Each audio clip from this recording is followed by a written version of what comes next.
Hello and welcome to another Court of Swords. I killed the fade out there. That's why it wasn't, fluid. It was just a little dim and then just normal.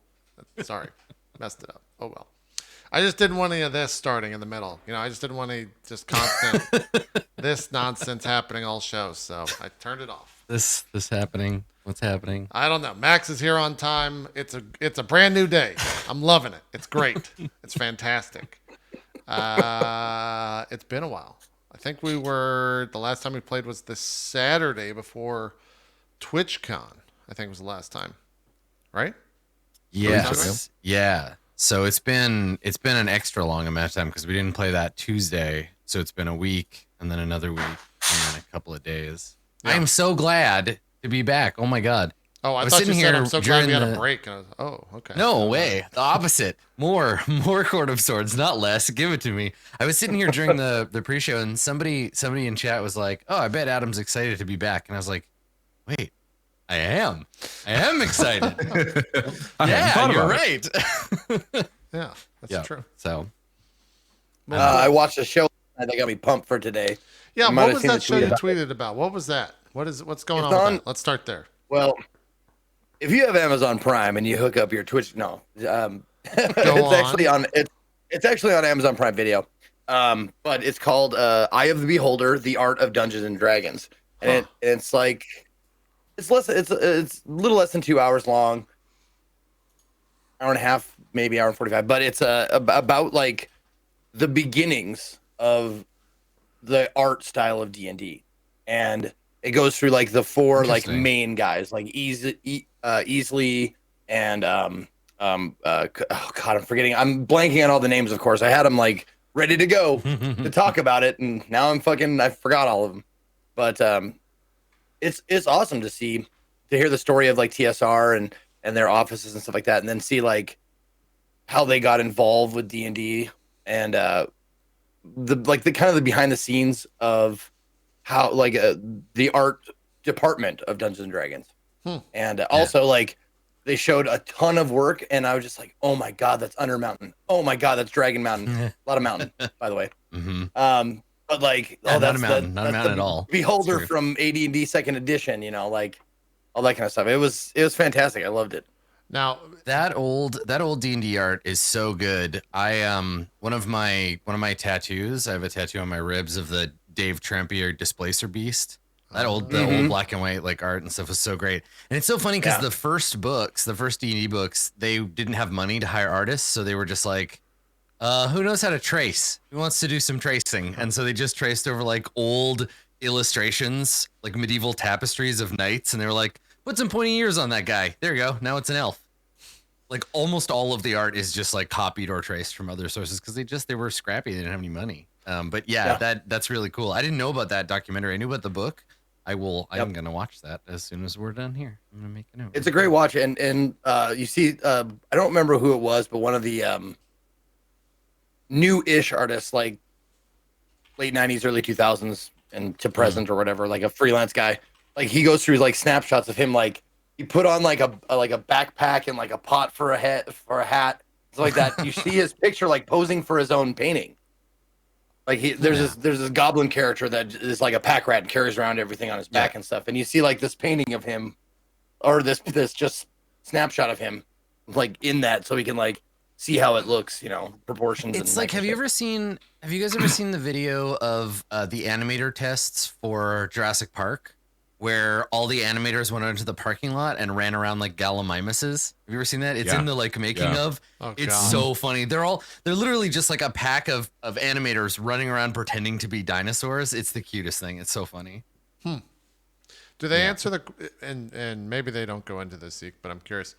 In terms of like, the iconic D&D monsters, the Beholder, the Displacer Faces Adam mentioned, were those created first or drawn first in terms of their description? Like, did Gygax write a description? All described first, like all the ones that weren't already like a part of some mythos out there. Yeah, like the Beholder or like the name it like a fantastical D&D made up creature. They would just describe it to them. It'd be like, all right, he's a floating ball with a big eye and then smaller eyes coming off of the top. And you see like the first drawing of a beholder, and you're like, that is nowhere. That's like, I mean, it's the basic gist of it is there, but like the evolution, because they actually go through the evolution of the beholder in particular, and dragon. But they go through it like they show like the very first drawing that they made of it in the first like monstrous manual, and it's weird. It's weird to see it, and like to see like what it's become now, like the iconic like sharp fanged like huge beholder thing. Everything looked really stupid in first edition. Like just everything looked super stupid. Did it look like the you would look at it and you would laugh? Is that what you're saying? Worse, like just badly drawn, just stupid designs, and it's so lovable because they're so dumb. Like just really like a bugbear with one eye pointing up and one pointing down, and like it's clear these people didn't know how to draw at all. But some of the monster designs, and I don't know if this was in that movie, but some of the monster designs came from a bag of plastic Chinese dinosaur toys. Gary bought this wholesale like lot of like weird dinosaur toys from China from like the late 60s. And the rust monster, the owl bear, and a bunch of other monsters are just like, he just saw these toys and we're like, what the hell is this supposed to be? Okay, it eats swords and it's a rust monster. And then they just made that the thing. Those like actual toys, like the original ones, they don't make them anymore, but those original toys are like super expensive on eBay now because of Dungeons and Dragons. Yeah. They're just weird old like dinosaurs.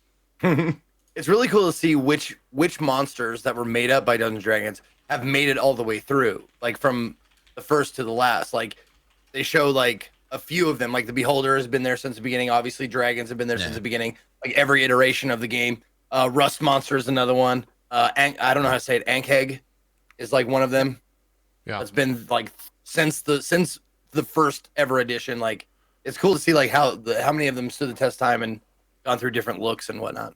But they use two words to describe like how like there was a sea change at one point, and they asked the artist or they were interviewing lots of artists and stuff, and he said they wanted it they used two words to change the art style of Dungeons and Dragons: spiky and bumpy. Sure. Makes sense. So yeah, oh, cool. I'm gonna have to watch that documentary. It sounds like it's a good watch. Yeah, it does sound cool. I think so. It is. I think we should get this discussion started because it might take the rest of these 20 minutes. I think I'm the only person that hasn't seen Joker Dan, did you go see Joker? I know the three. Yeah, I saw it. Okay, you four can have a discussion about Joker because I think Adam's been looking forward to this, and I just don't Zeke, care. I mean, Zeke and I got the majority of the conversation I needed to have because Zeke and I were up until like, I don't know, it was like 3 a.m. for me. I was like, Zeke, it's very late for you. Why are you still up? I came home from the movie at 1, and we just talked on Twitter for like an hour and a half about Joker and like other movies like it. It's yeah, I don't know. I don't even know. Like, I feel like I saw it. I had a very short conversation about it, and I'm like, I'm done. I could just never think about that movie ever again, and it wouldn't make any difference. I was the same way. I walked out. I was like, it was good for a one-time watch, but I never again. I don't know. That was my takeaway of it. Is like I went on Twitter and like afterwards, I'm like, oh, it was really good. And I thought about it more afterwards, and I like picked apart the movie more. And even I was trying. I feel like I had feelings of watching it when I was watching. I was like, am I entertained right now? Yeah, right? Well, no, then I pushed that thought out of my mind. I was like, I'll give it more of a shot. No, but this is a great point. Because like movies, I mean, all media, period, but movies especially are very, very good at manipulating you into feeling certain things. That's like a fundamental part of what they do. And so you can be sitting there and watching the movie and having a feeling and being like, wait a second, I don't care about this. It's just big and loud and there's violins and a minor chord and now I'm sad, but not really. Like you're being tricked into being entertained. And then, wait a second, this sucks. It wasn't entertaining. You guys want to see a good majority of Joker? Here you go. I'll do it for you. Oh yeah? Yeah. Wait, is he on drugs the entire? Is he just raving? Is it a show about raves? Not gonna tell you. Okay. All right. Okay. Yeah, there's. Adam wants to blurt it out. True, though. I was just gonna say, like, when Zeke and I talked about it, like Joaquin Phoenix is a great actor. Mhm. The He is. production design of the film was quite good, but like, that's it. Nothing else was good. Like, I feel Okay. like Joaquin was totally wasted on this movie. Like, All right. it's like putting I don't think it was Orson his Welles in a toy commercial, right? Like, not- it's a good not- actor it's not and a Joaquin's weird fault. project. Like, yeah. he did what he was told to do. He developed the character in the way that they probably told him. Yeah. You know what I mean? I would still say see it if you want to. I will not watch it again. And if I do, it's gonna be I like, also thought it was really dumb how they tried to connect it to Batman. It was just Yeah, I was they- about to say. So, like, Yeah. maybe this is Forced worthy it? of spoiler. Oh. Let's They didn't do need it. spoiler hands Yeah. for this bit because I want to talk about two parts of the movie. All right, spoiler hands Spoiler are up. hands. So we're gonna talk about spoilers about Joker. Okay, so there are two parts in the movie where they reference Batman. One was really clever and cute. The other one was fucking stupid. Did you guys notice that when they first meet Bruce, the first thing he does is he slides down that pole on the kiddie like playground?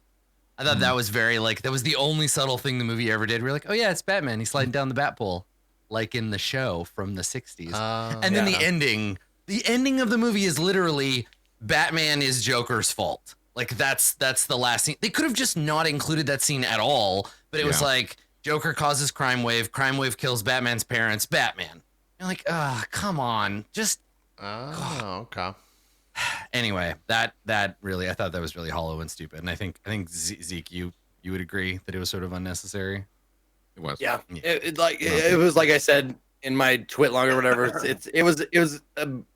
It could have been a decent movie if it wasn't connected to Batman. Just like Blair Witch could have been a decent game if it wasn't connected to Blair Witch. Like if it didn't have the name on it and they had to make a connection, it seemed like unnecessary.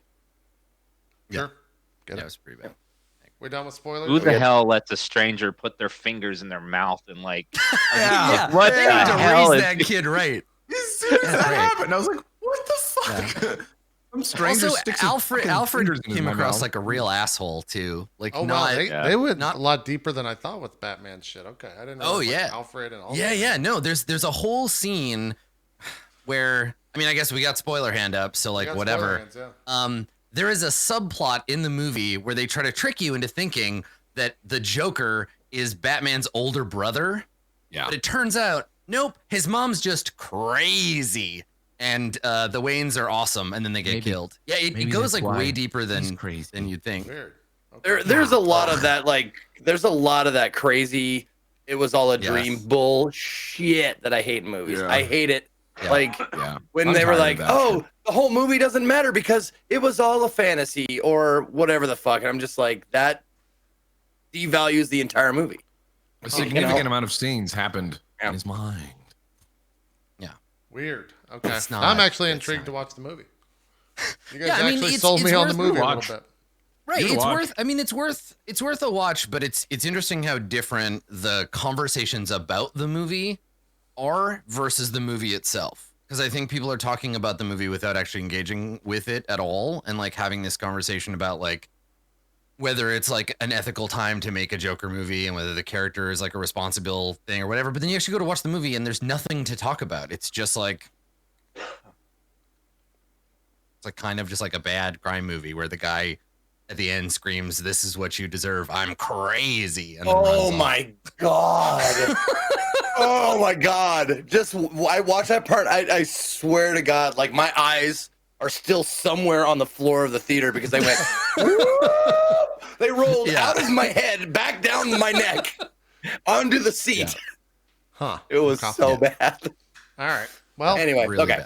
bad. let's put our hands down. We're done with the Joker conversation. And down. Okay. In other forms of media, has anyone watched season 4 premiere of Mr. Robot yet? Because that's a thing that exists. Oh, it started. I didn't know that. No. Apparently, it's fucking crazy, Adam, and I need to watch it like immediately. They said it's like the best episode of Mr. Robot so far. And Like, this of is the entire show. last crazy. the last season, right? This is it. Yeah, yeah, Okay, cool. Yeah, I'm excited. Mr. Robot's good. yeah. They said it's fucking crazy, so I'm stoked. I might watch that tonight. I'm surprised I didn't see Jesse like screaming bloody murder about it on the internet. it kind of Normally, that's floated how I under know my when a new radar. season has started. Yeah, it kind of floated on my. I didn't know it was live until I was browsing I think Twitter or something like that on Tuesday. Yeah. There was like a hashtag for it that was trending. So Well, I feel like you've also been kind of just in a haze of Destiny too. Am I wrong? No, I've lived in that. I've been on the moon, man, for days. I spent here. I was talking about this at the end of last night's stream. Since October 1st, I've played 94 hours of Destiny. Yeah, I saw you tweet that. Like, I've streamed 90 hours since October 1st. I'm like, Jesus. There's 168 total hours in like 7 or 8 days. So put that in perspective. God. It's yeah. I was making I had to make sure that Erin remembered who I was. Last night she saw me awake for the first time. Like a You week. just poking like You're literally that meme of Robin Williams from Jumanji, right? The Yeah. you just come out of your computer room like, Yeah. well, where am I? It was weird. I went to the store today and like left the house. It was real weird, man. There was other people there. They weren't like trying to kill mobs. It was yeah. Mm-hmm. It was good though. It was good. I enjoyed my time. I saw you poke into the stream sometime last week. I don't know what I was doing, but I don't remember actually at all what I was doing. It's all one giant blur, one giant stream. Yeah, Destiny is for me the perfect example of a game that I know I wouldn't have any fun playing, but watching, especially a group of people that I know, like I watch you and Strippin and Gmart fighting some boss. Oh yeah. That's like I'll tune in and watch that because it's fun, but playing it, I'm good. Yeah. It's too much grinding for me. I think actually, Max, you might have walked into the stream when I was PvPing, and I was just like the saltiest I've ever been. That looks like you're PvPing. Yeah, it was last night. So at the end of all the normal streams that I do, there's a auto clip thing that people that make clips and people that are the most viewed clips from the past 24 hours get automatically put into it through like a program that Jack made. But last night is when all the PvP clips hit. So for 3.5 minutes, it was just me so unbelievably salting with me laughing over that as I'm watching it back for the first time. And I'm just laying into people. Like I'm just fucking destroying these poor people who are just playing the game. And I'm just shitting on them nonstop because they're either destroying me or I'm destroying them or they're doing something cheap or I'm doing something cheap. It was a good laugh. It was pretty funny. So it was definitely Therapeutic, you might say, to go back and look. it was Salt mine. yeah. It was like Overwatch top 500 grind level. I was about to say it reminds me of watching you play Overwatch. Yep. I was real salty. Like it was rough. It was a rough time. It was a tough time. So Did you get the raid done? nope. We had to stop last night with the boss at 20%. The final boss at 20%. So kind of Had to sucks. stop. You died, or you just were like, I can't do it anymore? Strippin didn't want to play last night, so we brought in T-Rex, who is like Italian and Broman's part of their raid group. Right. We got the boss to 20%, and it was after like 3.5 hours, and it was like 1 a.m. So T-Rex is like, look, I got to call it. And it reset this morning at 10. So we didn't grab a 6th and go on. So we'll kill it. It reset this morning, so we're going to do the whole raid again and probably kill it later this week. We were like trying to hard mode the boss though, because we had some people that were like low. This is real Destiny bullshit. We had people that were low light level. And so, you're fighting a boss that's like 950 and they're like 915 or 920 ish, maybe. And the boss just like one shots them. Whereas it wouldn't kill them. The boss would just kill them. Because their light was so low. So, yeah. It's also, after doing all that, because we probably spent, I don't know how many hours in the raid. In total, probably 20 hours in the raid. To consider the fact that the people that got world first did it in 6, and they had never seen the bosses before and didn't have the strats like we did. Like, I have so much actual respect for those people now. And understanding of the skill involved to like see those bosses for the first time, figure out how to beat them for the first time, and do it within like an hour and a half or an hour. It's pretty crazy to consider. So, yeah. Still playing it, still having fun, but we'll finish up the raid sometime this week.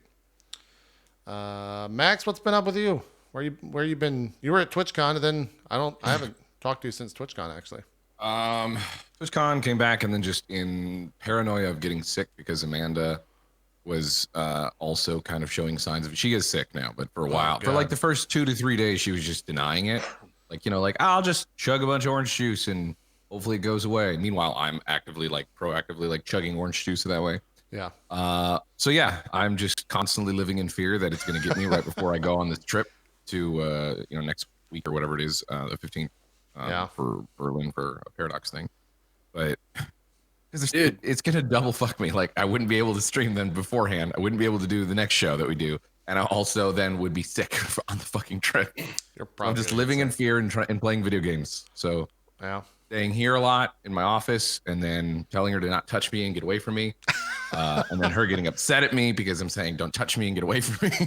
No, man. Weird how that works, huh? Yeah. The whole thing. Oh, man. Yeah. That's why you make sure to get sick before you go to TwitchCon.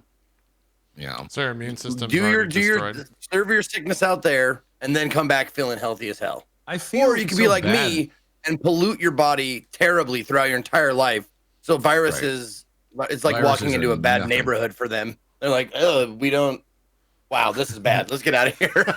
The other local nastiness are like, yeah. And they're like, oh, yeah, I don't want that. Yeah, this is real rough in here. They got this covered. Let's get out. Yeah. It's just a hard thing because like she gets upset, like insensitive about it because it feels like I just don't. I'm like, no, babe, I really can't get sick right now. Yeah, it'd be the worst. I get it. Anyways, game wise. Super excited for the announcement of Red Dead coming to PC. So I've been playing a little bit of that just for funsies. That's right. That's the thing that happened. Planet Zoo, cracking out on that for a little bit while the beta was still going. I think it's over now. I'm not sure. It's out. Buggy game, but still fun. Isn't it out today? I don't know if it's. I think that was coming in November. Maybe it's November 8th then. Okay. Yeah, there's some other release dates too from different games I've been tracking that I may be crossing wires, but I think it's November. Yeah. That game's fun. It's Planet Zoo. It's it's a zoo simulator thing, and I really like the sculpting ability, being able to like craft like a bear pit with custom sculpt like water, and then have like a land bridge over it, and then choose how you want people to get to it and stuff. Yeah, and I had like a walkway over that enclosure, so the guests could like look down at the bears and stuff. That's dangerous, man. It is. You know what? No one's fallen in yet.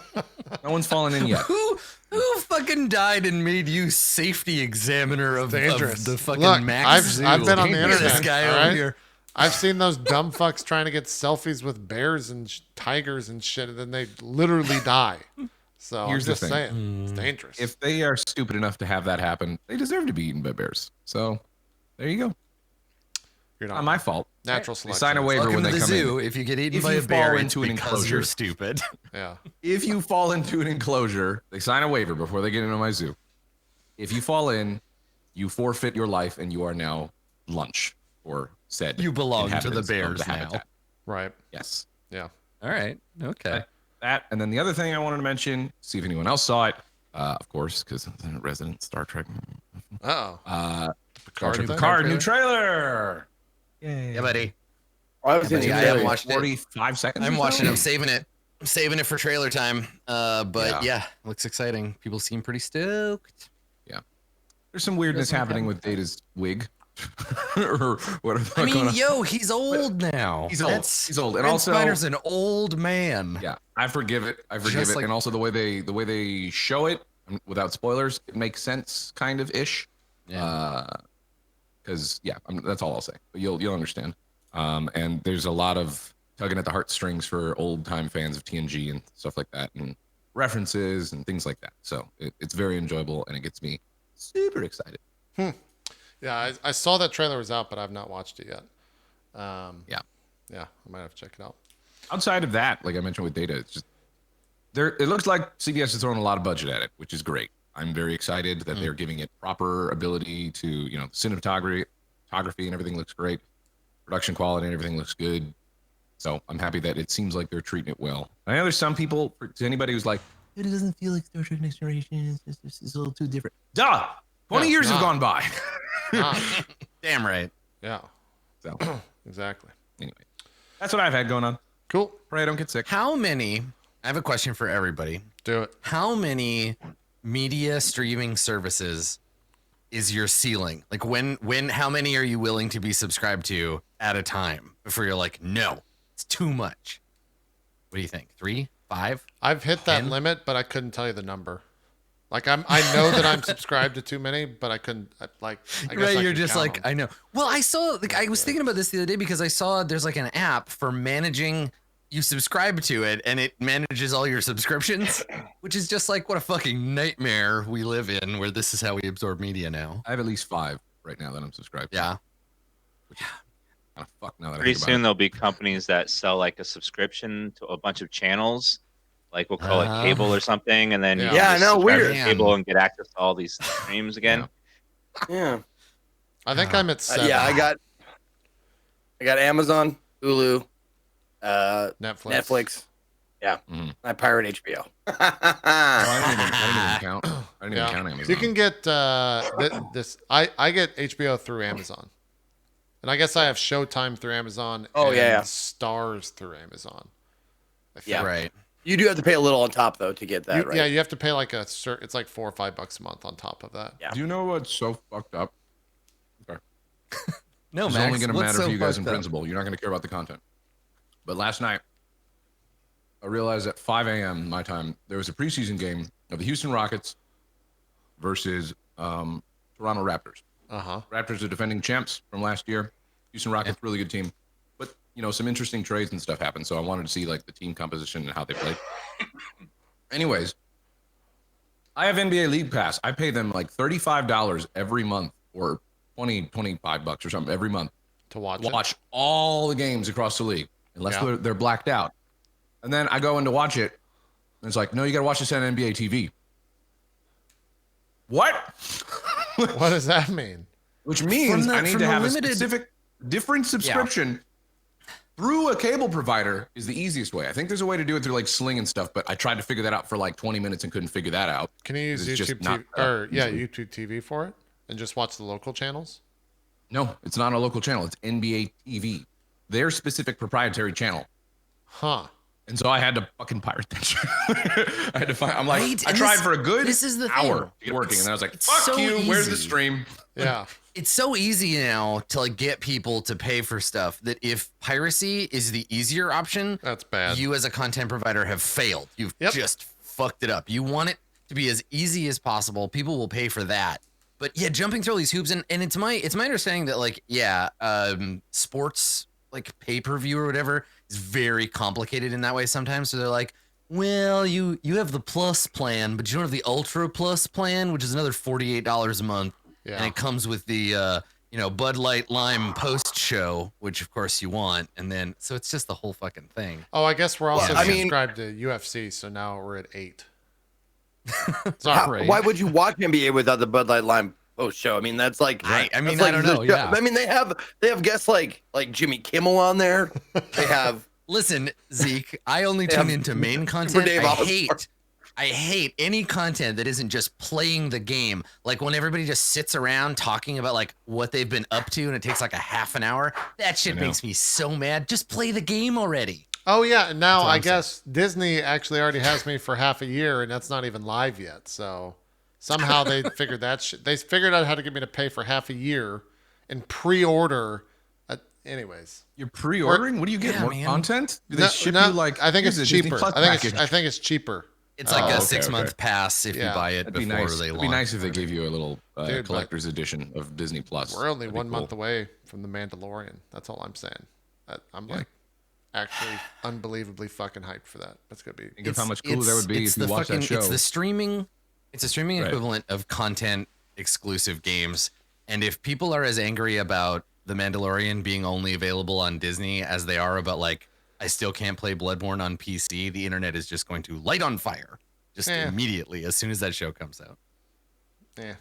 Also, to the person asking in chat, yes, I did order the $500 MCU 4K box already that was released. So yes, I pre-ordered it. Rather, it's not out till November 15th. So Is that like all of the movies till now? it's all 24 movies in 4K and like a special box set with like signed stuff from a bunch of the actors and shit like that. It's kind of exciting. Wow. About it. It's also $500. yeah. But it's Well- 24 movies. It works out to be about you know what? 20 I was gonna bucks, say, $25 for 4K and 24 Blu-ray. movies. That's not bad if you want them all. Yeah. Yeah. Yeah. So And- after I okay. watched Eye of the Beholder, that like it does like, oh, if you like that, there's suggestions here. Is it And I all was like, Marvel? a lot of times, like, no, for Dungeons and Dragons. Oh, okay. And there was a documentary about people who collect video games, like video game collectors and stuff like that. And like it was a great watch, and I have never collected anything. I'm wondering, like, how No, does don't it feel, get in, Jake? don't get into the rare game bullshit, man. It's No, not expensive. that. Okay. No, all I'm right. saying, like, you collect stuff. Yeah, sure. You collect MCU stuff. I've seen your house, like Yeah, MCU and game stuff. Like, Sure, yeah. do you are you a collector of? Would you say you're a collector of anything specific, or? I mean, I guess I'm a collector of like figurines and like dumb collector's editions and collector edition PS4s, I guess. I was about to say, how many PlayStation 4s do you have in your house right now? We have 'Cause more I've- Xboxes I've seen than it. PS4s, but I think Yeah. I think we're at like 7 PS4s, but we have like 20 Xboxes probably. Xbox One X's. Jesus. Yeah, right? Why? Like, What was that for?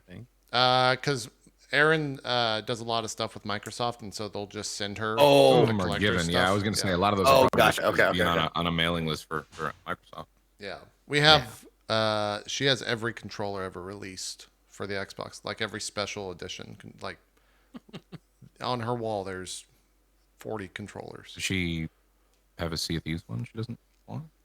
I know she has the Sea of Thieves ones. I think it's up on the shelf. Yeah, like they don't Here's the get thing, though, used. is They're just as like they're just. Yeah, Up there I for say show. I would want that, but also I don't play it on the Xbox, and that's the only reason I would really want it. Is because when I get something like that, that's like I just want to use it. You know, it's like I get nice pairs of shoes. I have these really nice pairs of like Pharrell, Chinese New Year shoes. Yeah. I just beat them to shit because I wear them every fucking day.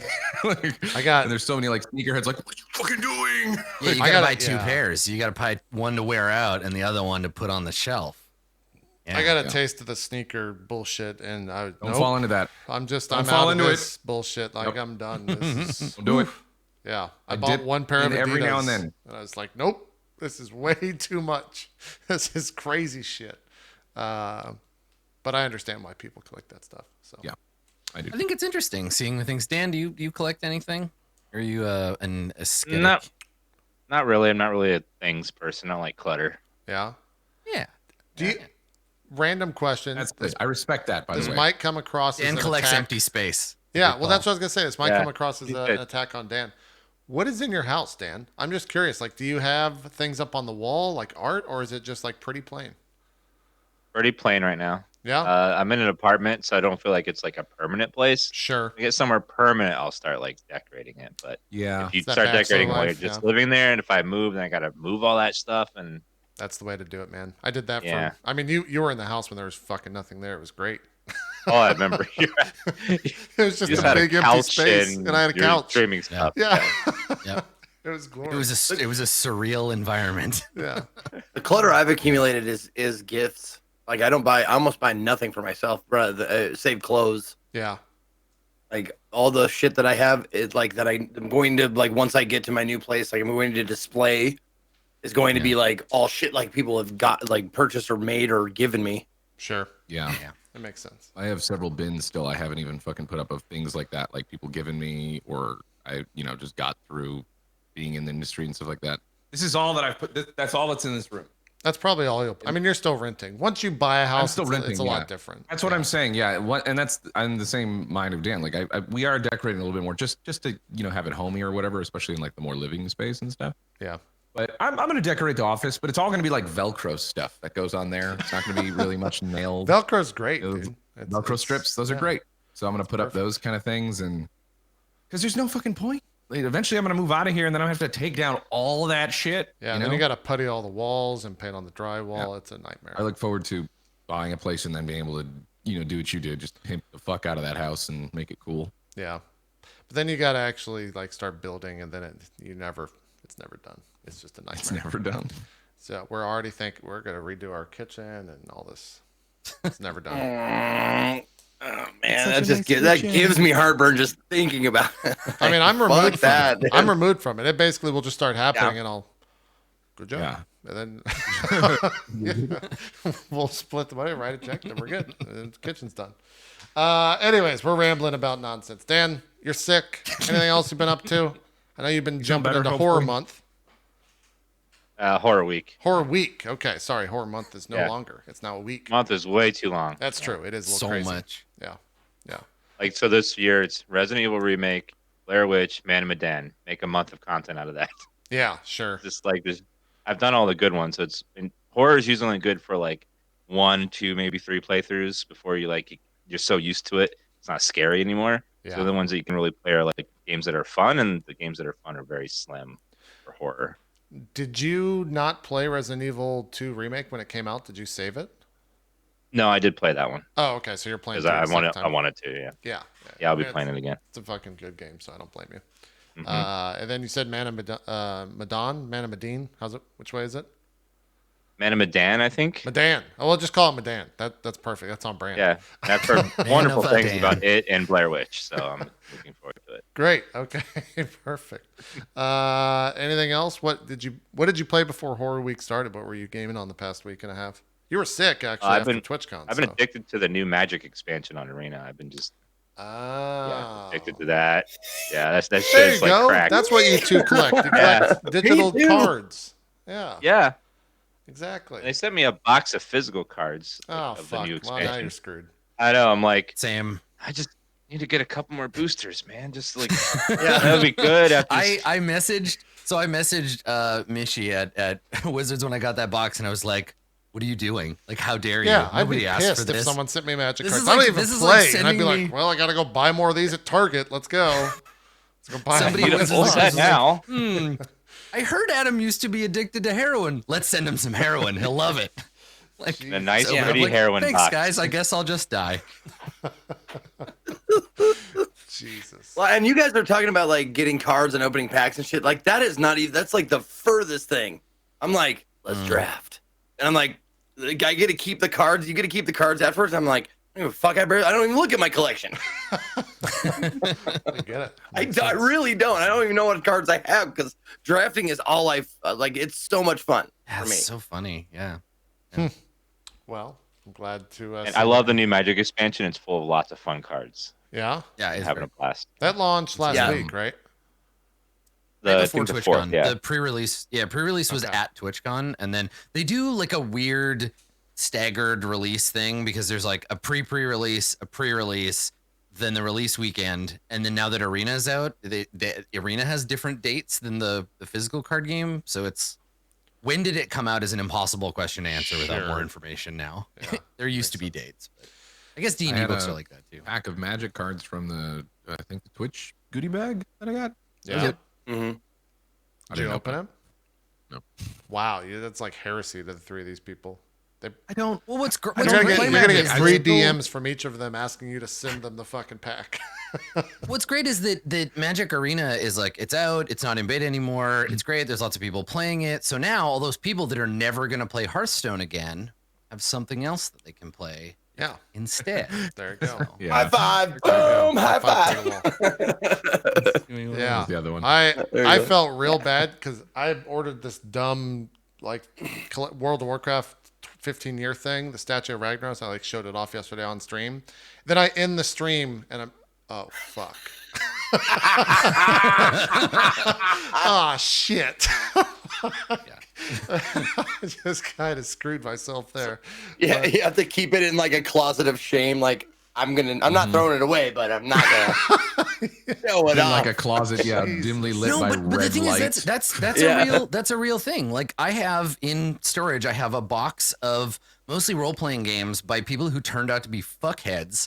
And I'm like, well, I don't want it on my shelf, and I don't want to throw it away, and I don't want to like give it to anybody. I'm just gonna put it in the shame box and just leave it there, I guess. And like every time I see it, I'm like, well, yep. Turns out assholes make games sometimes, and you don't know until later. Oh well, Yeah. close. Yeah, it happens. Yep. So I'll have to delete yesterday's VOD. Sorry, stream, but it's gone. It's going in the shame box. It's going in the shame box, yeah.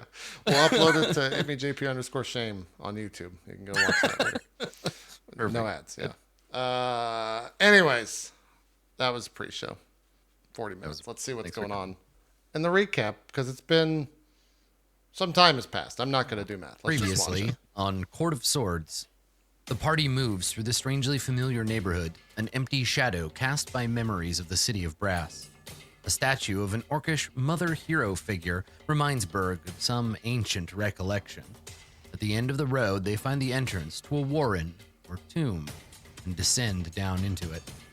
Only Berg is able to open the door they find below, and when he does, a sandstone chamber is revealed. Grave goods piled under a mummified body. The body wears a death mask in the shape of Berg's face. Their meddling alerts the guardian of the tomb, an ancient, illusion-clad hag who, of course, attacks them for daring to enter this place unbidden. She is joined by a cadre of giant abominations. Abominations or no, she's defeated by the party, and we, for the first time, truly understand what Berg the Undying means. The body is unwrapped, and within, a shining simulacrum made by heaven to contain Berg's soul while he was in that sacred realm. Discarded and found here. Berg claims its magical belt, a second piece of the attire of Emperor Fei. This, the Pillars of the Gate, grants Berg Herculean strength. Bolstered, our heroes set out once more. Hey, Max, did you bring that sliding door back home with you? I forgot unfortunately did not, no. that's the last time we played was when you were in your weird like cupboard. Yeah, I it was guess. a closet that had Yeah. the little. No, Yeah. I don't have that. Are you sending XSplit feed to us? We can just give you that. We'll just give you an image, like a little The barn GIF, door. and just have it closed.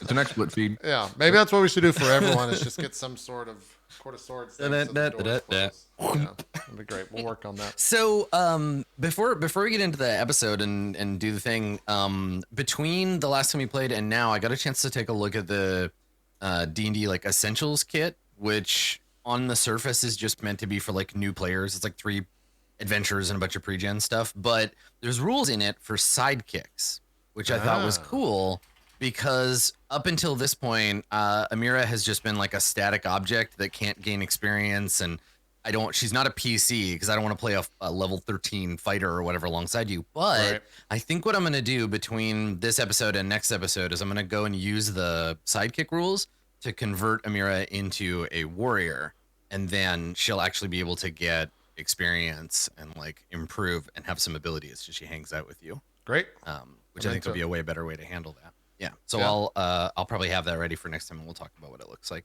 next episode. Cool. I'm into Yeah. it. Also, we should note I leveled up. Zeke forced me to roll my HP, so then of course I rolled really well and rolled a 9 out of a D10. So now I have 161. Thanks, Zeke. And I took the resilient feat, so I get a +1 into wisdom, so it's now 9, and my wisdom saving is now a 4 compared to a -1. So Yeah. that feels good. Yeah. Excellent. You got more HP on top of your already stupid amount of HP. Welcome to the 100 club, Burn. Glad to have you here. Soon to be the 200 Yeah. club. you know? Someday we'll get over this whole situation. We got to do this at the very end of the campaign. Is just track like how many hit points Maharib had versus how many Berg had, and like where. We'll have to do the whole thing. But Well, for I right mean, now, As a character, it's just a meaningless pissing. I've always contest. been over 100. Like Maharib didn't exist till later in the show, Yeah. right? So yeah. Yeah. But now you're stronger than me. But also- so As we learned last Yeah. episode, it's very, very, very, very hard. Harder now even to kill Berg. that's So true. Very you strong got all bird those hit too, even stronger. And he affects Very strong some sort of bird Russian accent. Yeah, he's a I don't know. Russian orc now. The belt's weird. It makes Right. I'm sorry, it was a belt of Russian Oh, God, I made giant the camera strength. worse. So yeah. So as long as Berg can do damage, Yeah. to someone like stand like your armor class isn't too high or whatever, Berg wins in a one-on-one fight against anybody. Or excuse me, doesn't win. The worst he can do is tie by both dying. Yeah. So Zeke has just reached out and placed his hands on a door that once opened cannot be shut again. Are you sure you want to open this door, Zeke? Because you know where this kind of foolishness leads. You've experienced it yourself. I take it back. I take it all back. I'm sorry. I didn't say anything, Berg. I'm sorry, Max. I know not what I do. I am a mere mortal. Hey, you guys, you think Hulk or Wolverine would win in a fight? Well, yeah. So Oh god. I'm someday, saying maybe. nothing. Someday PvP deathmatch. We'll see. Berg hard to kill. Yes, Bergam very hard to kill. So yeah, I mean there wasn't any kind of like immediate jumping to the fore situation. So that I think when we return, we see the same scene that we saw before. All of the illusions that once draped this chamber have fallen away, and instead of the sort of charnel scene we saw before, it's just a sandstone cavern. There are bones scattered throughout the cavern. We haven't really had a chance to look at them yet. The floor is covered in a layer of sand, and then the platform in the center, where you found the body, and this pile of false treasure. There was also recover the belt in the back on the west like room there was like potions or not potions, but like specimens and that kind of stuff. Corpse preparing tools. Yes. There Yeah. you go. The hag or whatever she was. Yeah. Her equipment is over on a crude wooden shelf over here in the corner there. Okay. So yeah, we took a short fade rest in, as well. We fade in on that scene. Yeah. The only exit out of this place is the entrance, Adam, right? Yes. Yeah. Back the way you came. Do we know that for certain? I mean, you haven't like checked for secret doors or like really dug around, but I can say like from a glance, this room seems to serve the one purpose as a funereal chamber for this wrapped up construct, hollow shell, clockwork berg, whatever it was. This was the funereal chamber for it. It seems to have no exit or entrance other than the one up the stairs and back out through the ghetto. Okay. Did the door shut behind us when we came in? Because I know it was a door that only Berg could open. Yeah, it did. But when it occurs to you to look, Mahari, because you're already kind of over by the door, Amira is sitting on the steps. When you look over, the door is gone. There is no door. The block of sandstone that once sealed this area has faded and is gone. So you're free to escape as you like. Right. You might have answered this, but for a quick reminder, is there a day-night cycle here? Fine.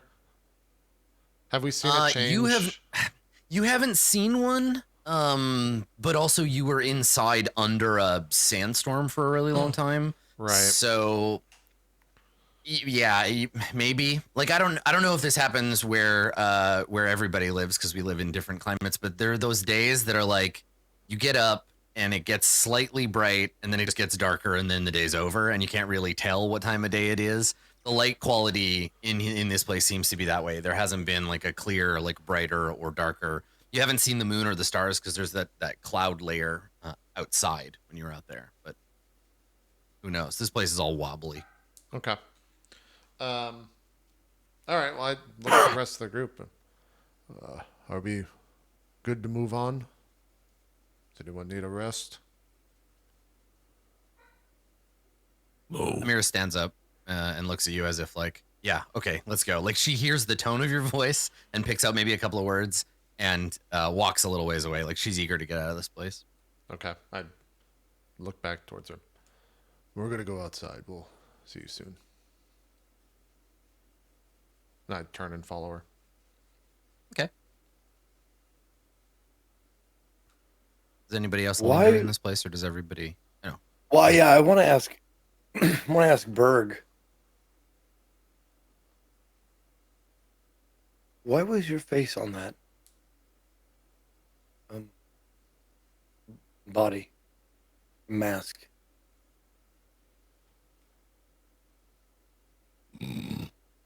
You've heard me speak. Going to heaven. Yes. Yeah. Well, when I died, something me was left. Or I can't say physical. Yeah. I don't know why it is here, but there were other ones like me that felt I was important. Made a group. Thought I was their savior.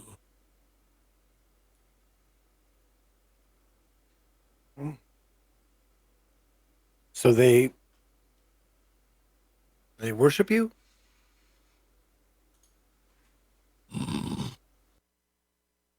Some have, some different.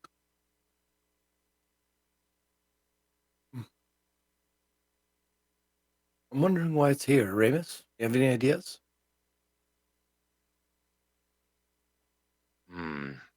This place seems like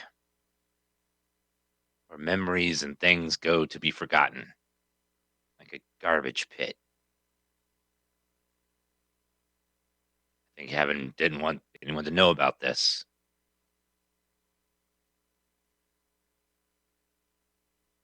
I wonder what else we'll find here.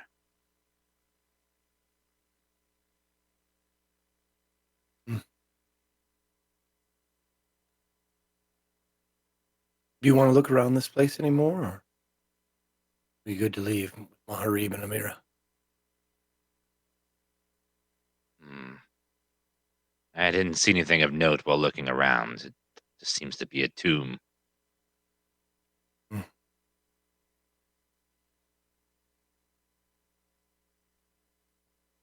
Yes. I don't want to be here anymore.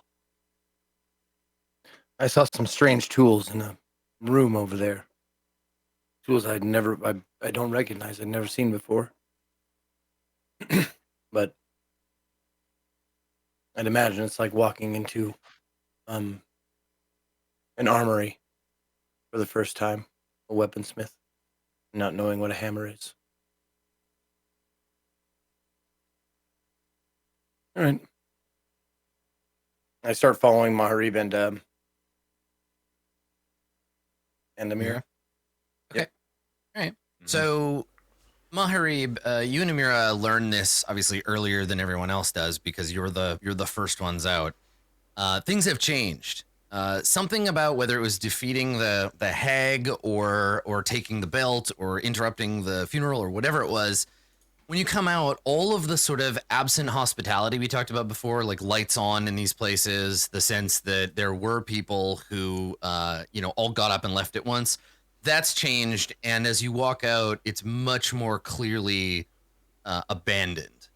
Now there are no lights, only the dull glow of the moon or maybe the sun from above. There is this kind of gray light cast on everything. You're down at the bottom of this long, and looking up, the climb up out of the bottom of this ravine seems way longer and way steeper than the climb down. This is probably when you step out, we get one of those like Hitchcock pan and zoom shots where the camera pulls back and it zooms in, so everything seems like long and extends out into the darkness.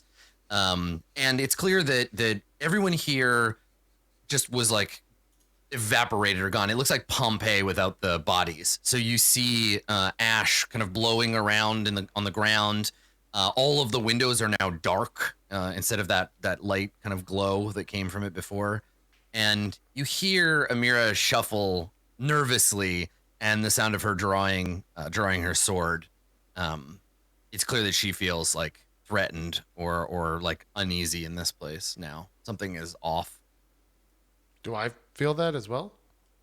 Would you say? I mean, I'm not gonna tell you what you feel, but it is like it's definitely more haunted than it was before. Right. Okay. I mean, you already kind of described the place, but can I make if I'm seeing her like call to action or drawn to action, then I want to make a Yeah. perception check to see if she sees something I don't Sure. or something like that. Yeah. Okay. Yeah, go for it. Crit. Nice. 24. Okay. So I think with a crit, you can ask me anything, but it doesn't seem like there's anything hidden. You're seeing what she's seeing. Something about it has unnerved her enough that she's drawn her weapon.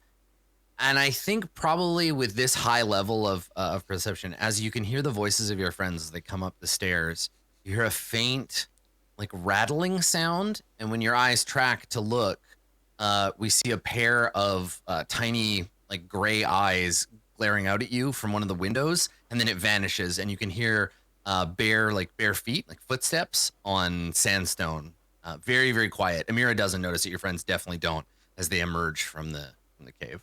Do I know if it's moving away from us, towards us, It's like or is it just in the building? It's like you looked. Yeah, you looked over at one of these houses that's carved into the. Because remember, you're in a ravine, and on both sides there are tiers, like layers of houses that are built into the walls of this ravine. And when you looked over, you saw a window, and something was staring out at you from the window, and then ran away inside, like further into whatever its domicile is.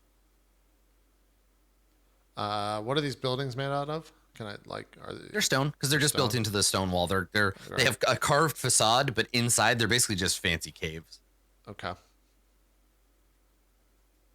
Yeah. Do I and know then if Berg, Ramus, and Unnamed emerge from behind you. do I know And if the the three of you creature's see a seen mirror with me? the sword. Yeah, it definitely saw you. It was the eye contact that you made that made it run away. So it knows that I've seen it. That's what I was getting at. Yes, definitely. Yep. Okay. Once the three of them reach the top, or as they're coming up, I'll turn him. There's a creature in that building. We've seen each other. I don't know what it is. I couldn't tell you. It had eyes, 2 of them. That's as much as I know. I saw them. You sure? It's real. Place is weird. Could play with you. I'm not sure of anything anymore, Berg, but that was real inside there. It hurt when they hit me, so I'm gonna go Good to check it know. out. I say I'm gonna go check it out, and I draw my my axe and shield, start walking towards the building. Maharib, before you go, I stop. do you think a more subtle approach would be more beneficial? I could sneak over there without being seen. Unless what you saw is not extremely alarming.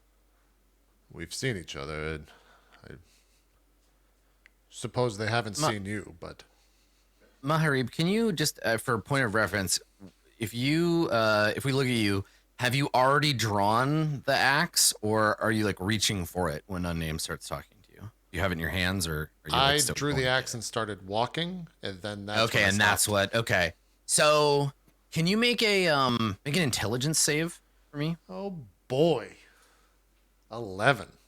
11. Okay, all right. It's not. I'll leave it up to you to decide. I'm going to tell you, JP, what's going on, and you can decide how Maharib interprets this. But it's not a voice, it's not an image, it's a feeling. And looking at Unnamed as she speaks, you have a premonition that you and her, and maybe everyone else, are likely to suffer and fail because of her weakness. Something about looking at her, you have this sudden feeling of like she's gonna weigh you down. And I'll let you decide if you think that's a thing that you think or if you recognize where it's coming from. But there, you just have this feeling looking at her like, oh, she's a liability. Then ask what you asked me again, Zeke, and I'll just respond in character. I could possibly go over there myself, unseen, if you don't want to take a direct approach. If the thing isn't extremely frightening, I'm all right. You should stay with them. I wouldn't want to put you in harm's way. very well. be We're fine. all in harm's way, but So understand. So when you say that, right? Like, I don't want to put you in harm's way. You know that weird feeling you sometimes have, like just at random, maybe you're walking across a bridge in the middle of the night and some tiny part of your brain is like, we should just jump off this bridge. That'd be sick. Or like, we should just run out into traffic. You have this brief thought of like, I should just hit her in the head with this axe. That could be a cool thing I could do. Just the tiniest thought in the back of your head. Just like, oh, I could just hit her in the head with this axe right now. She wouldn't see it coming. It's not a compulsion or anything. You just think, like, it just occurs to you, like, oh, she's like standing within arm's range. She trusts me so much. Okay. What are we, married? You Right? Like, I mean, that's the occurrence. It's just noticing a thing that is true, right? That she trusts you enough to stand within axe swinging range of you, and that maybe you should just hit her with the axe. And you're like, nope, it just fades. It's just very, very quick, tiny thought, like a drop in a pond. right.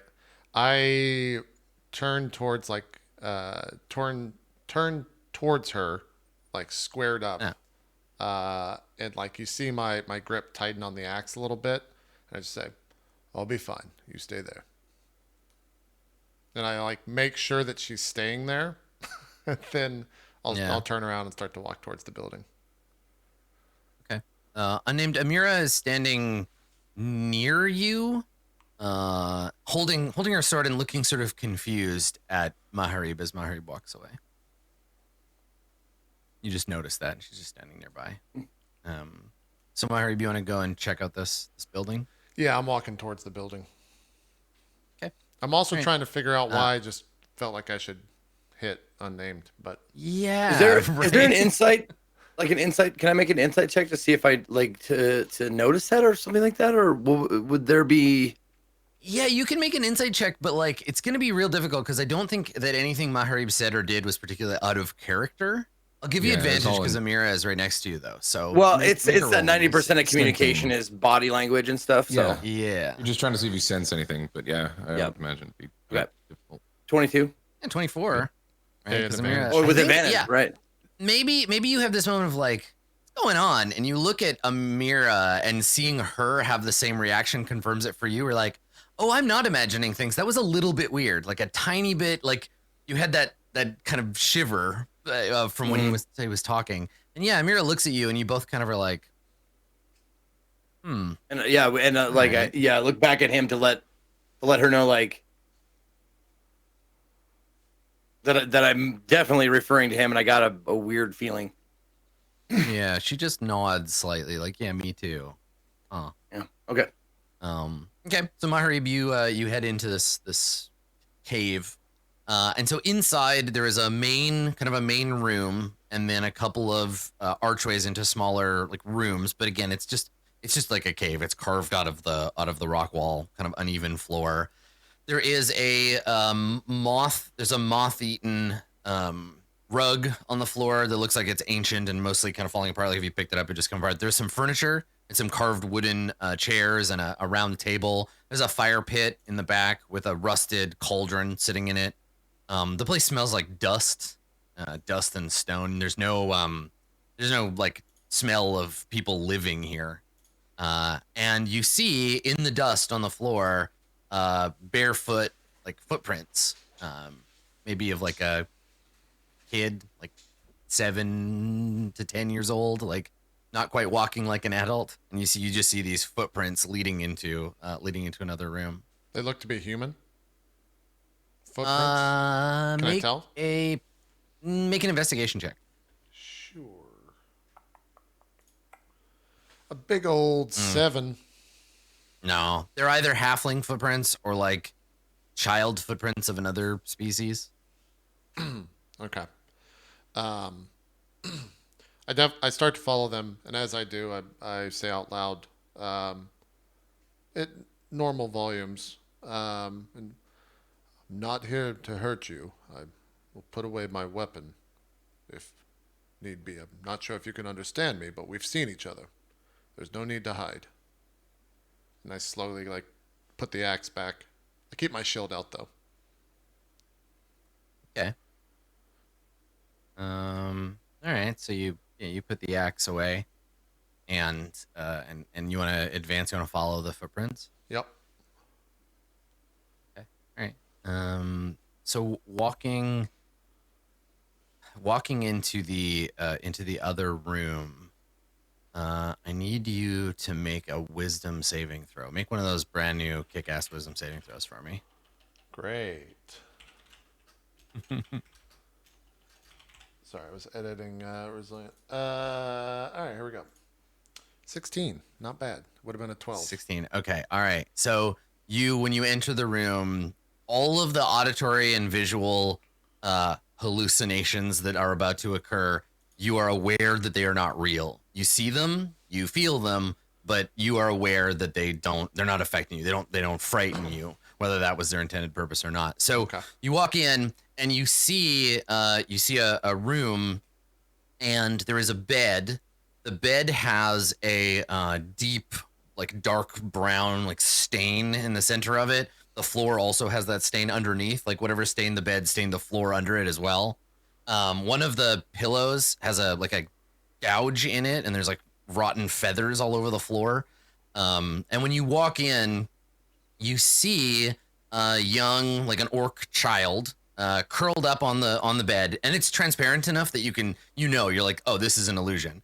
So you see it curled up on the bed, and it wakes up and soundlessly turns and like looks at you, and its eyes are just like dark pools, and it turns and looks at you, and it pulls away, right? Puts its back up against the wall and puts both hands up as if it's terrified of you, and then through you, and we would focus the shot on Maharib, and then something emerges from Maharib.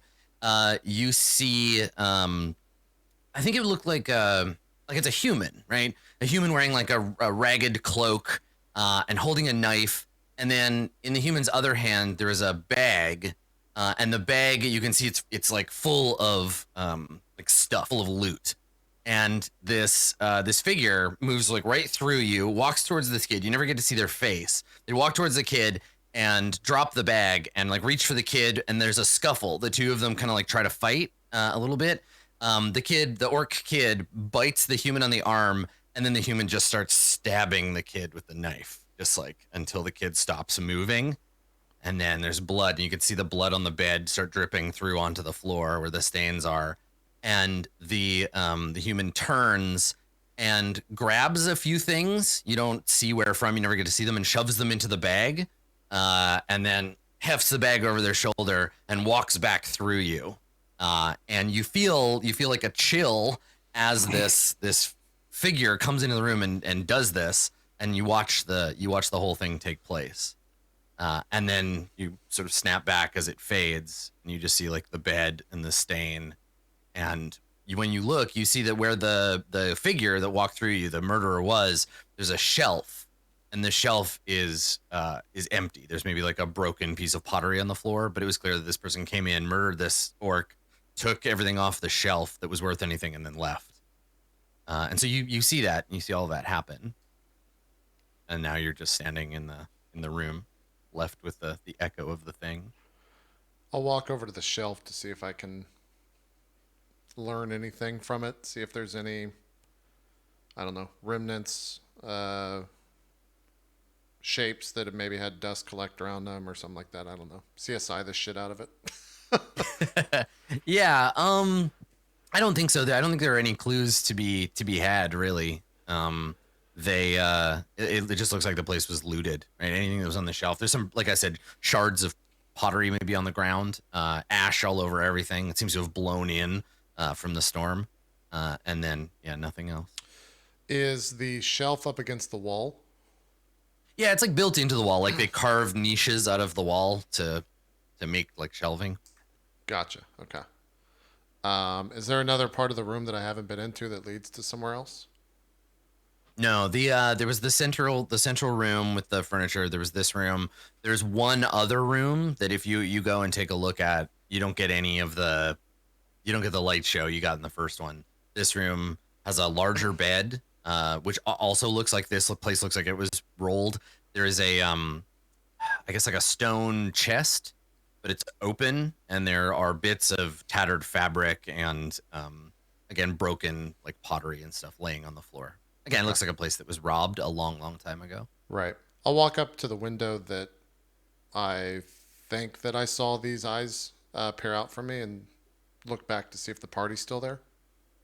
Oh yeah. So when you walk up to the window and you look out, instead of seeing the weird gray place we saw before, you see it's bright and there's heat and warmth at the window. It's like looking back out into the real world. You can see the streets. There's orcs fleeing. It's obvious there is chaos.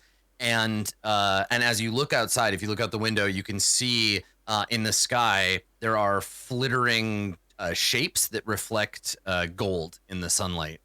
And it's clear that there's something terrible going on, though you don't hear any sounds and nobody stops by the window. Huh. Okay.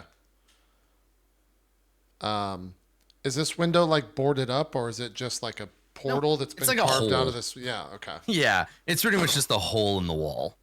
Okay. I'll just say out loud. I'm not sure why you're showing this to me. There really is someone here, but would like to speak with you if there is, to try and make sense of any of this. There's no response.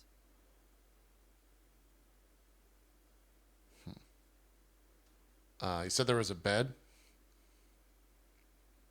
Yes. Yeah, there's the big one in the one of the second rooms, and there's the smaller one in the where you saw the scene. Sure. I'm gonna just start ransacking the place and looking for stuff, like any clues or anything. Like I'm tired. I'm getting pissed off that we're in this place, and I'm tired of illusions, and so I'm just gonna start ransacking it, looking for information.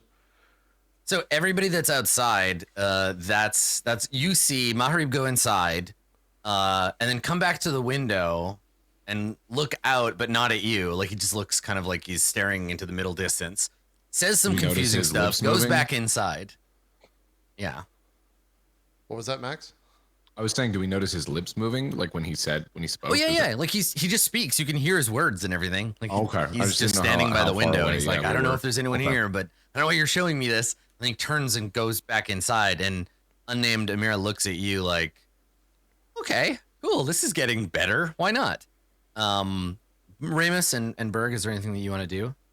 I think Berg turns. I look at okay, go ahead.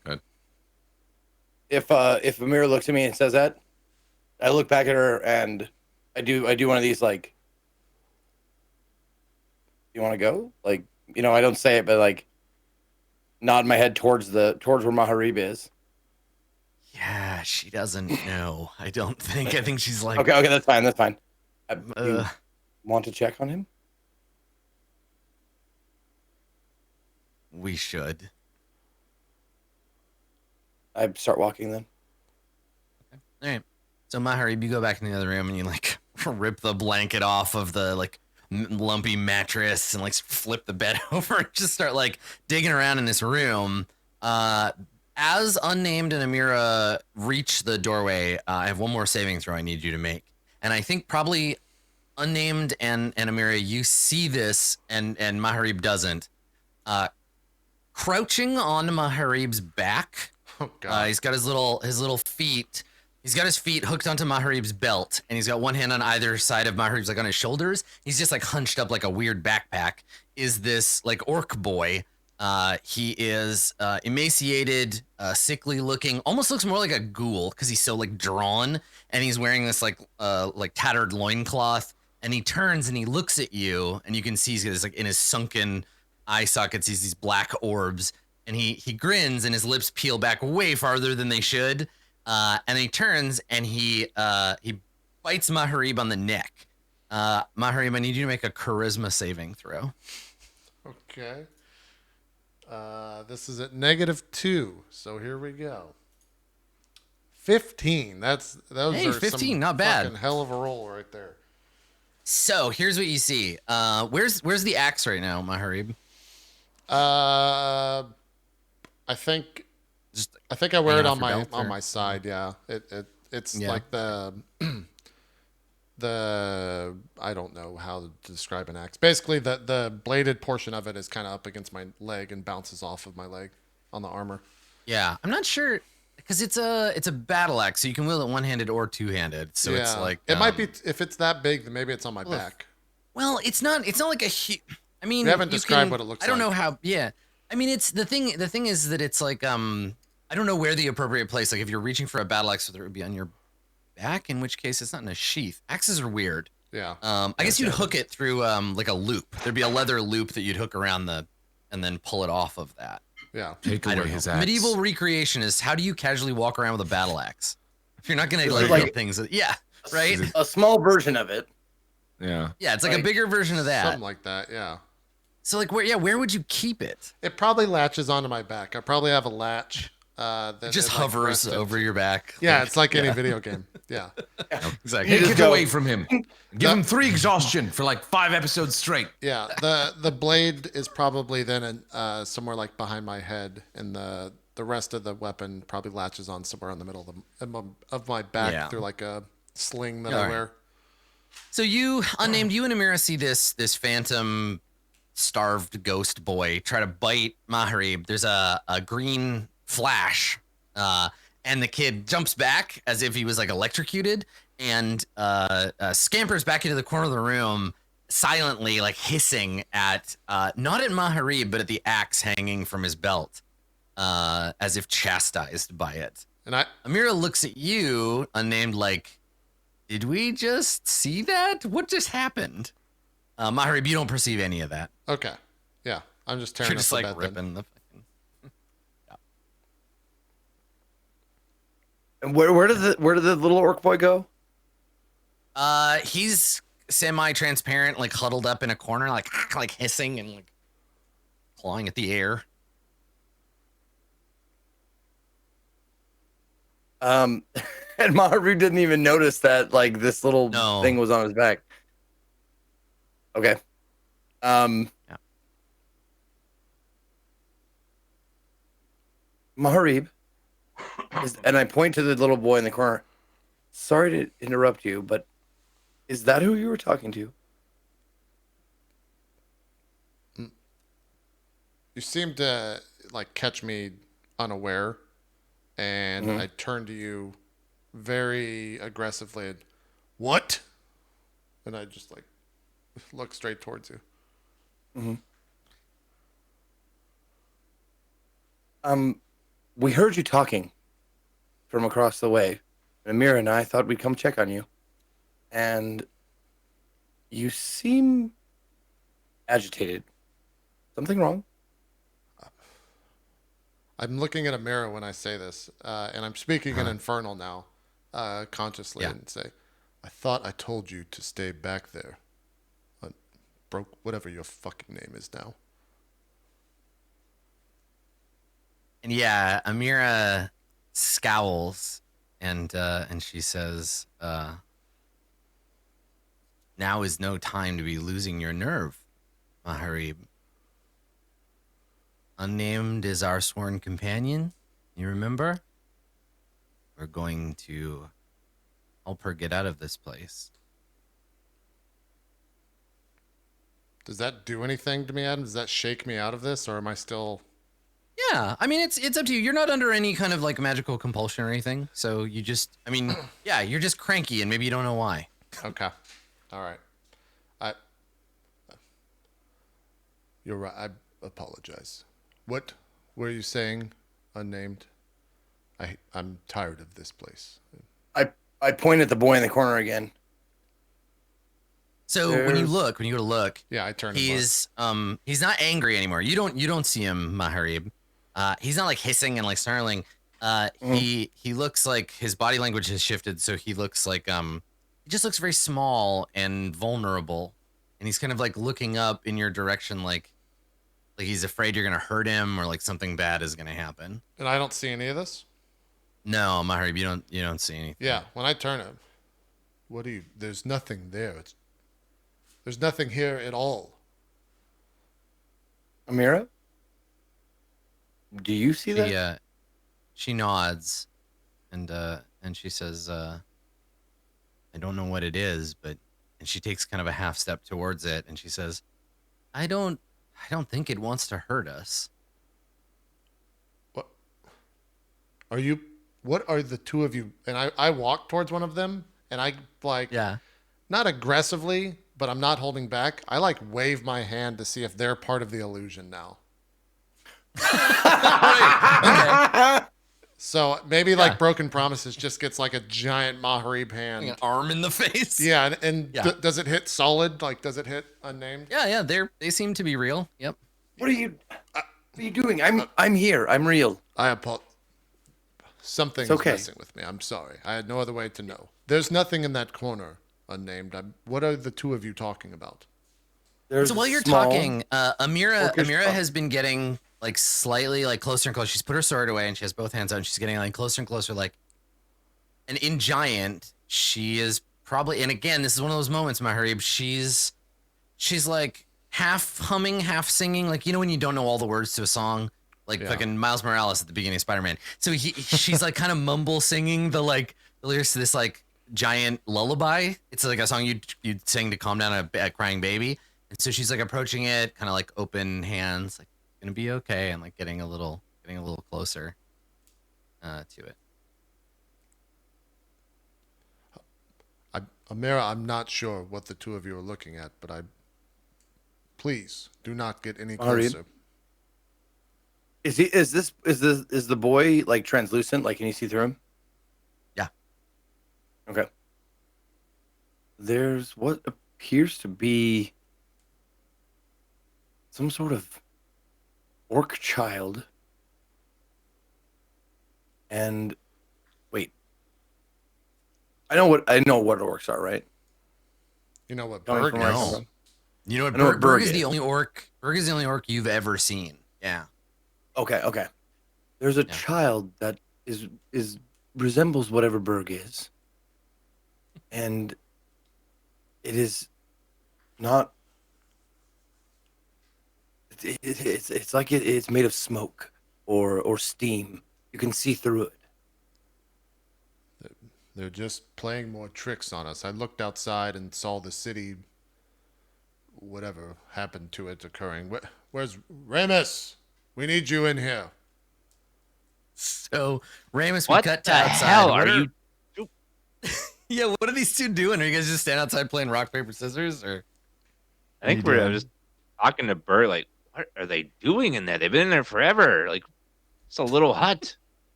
I have no idea. We should go look. I'll go get them. Let's go I'm marching not in there. staying here.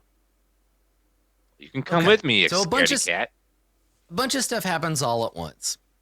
Maharib shouts, "Ramus, get in here!" Right? When Amira turns, she like lets her guard down for a second. She turns to see what you're yelling about, Maharib. The kid, who only unnamed can see, lunges forward, like jump scare style, lunges at her and disappears. Amira falls backwards onto her butt and her hands and like grabs her head. Not like she's in pain, but like she's confused all of a sudden. She falls back and like grabs her head, like blinks a couple of times. And where'd he go? Where'd he go? What happened? Where? And then Ramus, you come, like, I assume you and Berg come running in after Maharib shouts for you. Did the child appear to have jumped like inside of her, or did it disappear before it hit her? Make a perception check. Okay. 14. You weren't looking. You only saw it like movement, and by the time you looked, it was gone. Okay. The child has disappeared. What child? They're saying. Go ahead, by all means. It's probably an illusion. Probably something like what we saw when we were facing that thing in the cave down there. Something is using our eyes and fooling them.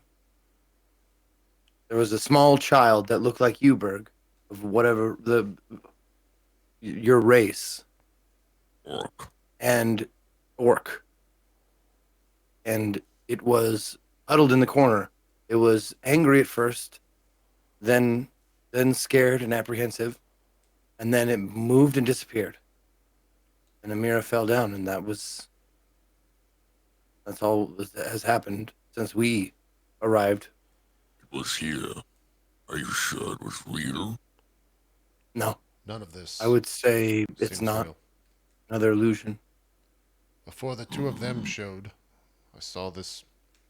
What I'm assuming is the same child died to. Would look to be a burglar or something in this very house. He grabbed things off of that shelf and passed through me, and that was the end. It was like those mages that we saw when we first got here, but it has not replayed it, only played once. I looked out that window and saw the city meeting its demise. I don't know if that's still happening, but it's worth a look. None of this makes any sense, and I'm You looked out the window and saw what? the city, and it was under attack by something, and everyone was running. Another illusion. What happened to the child that you saw? Burglar The or whatever burglar? stabbed it multiple times. Yes, the bed has a stain on it. You can see it right there. Amira Can I has see the gotten up. stain? I say, yeah, you look, you can see it. Yeah, Amira's gotten up and she looks like annoyed, and she says, in Infernal, she says, "There's nothing here. Let's go." She walks out, and when she walks out, Berg, you're standing kind of in the door. She could easily like turn a little bit to get past you. She doesn't. She just shoulder checks you when she walks by. Not like super aggressively, but like she bumps into you and doesn't apologize as she walks by. She kind of like grunts when she walks by you. Berg's like, What the hell was that about?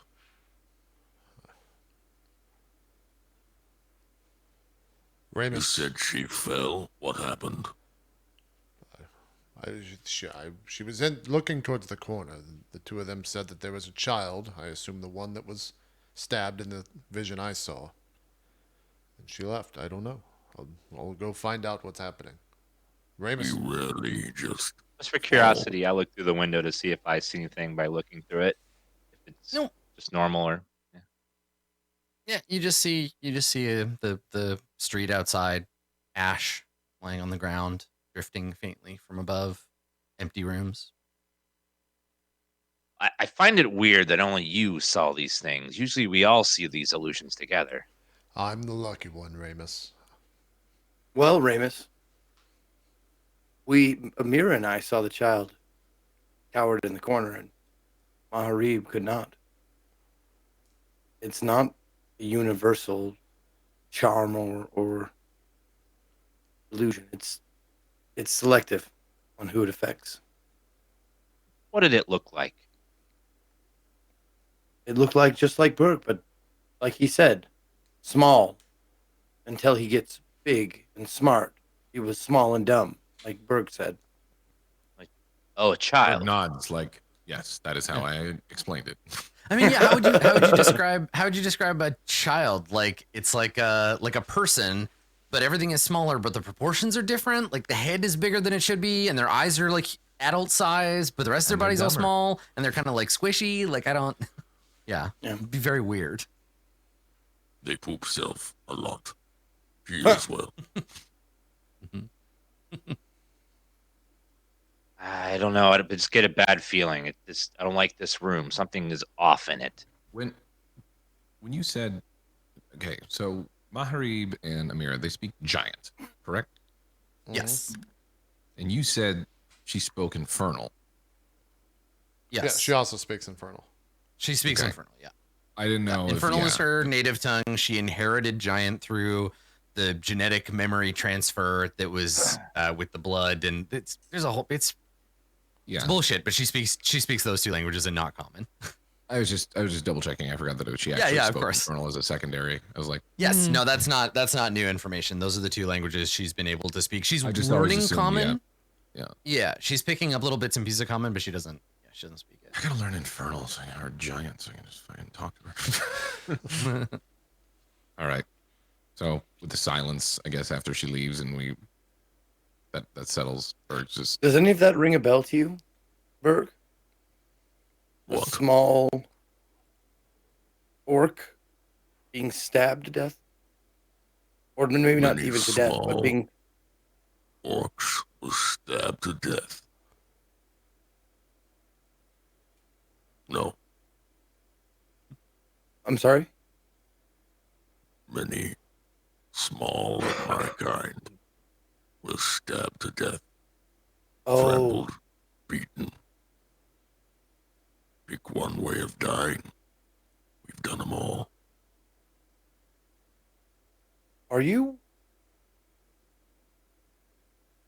considered where you're from to Yes. be?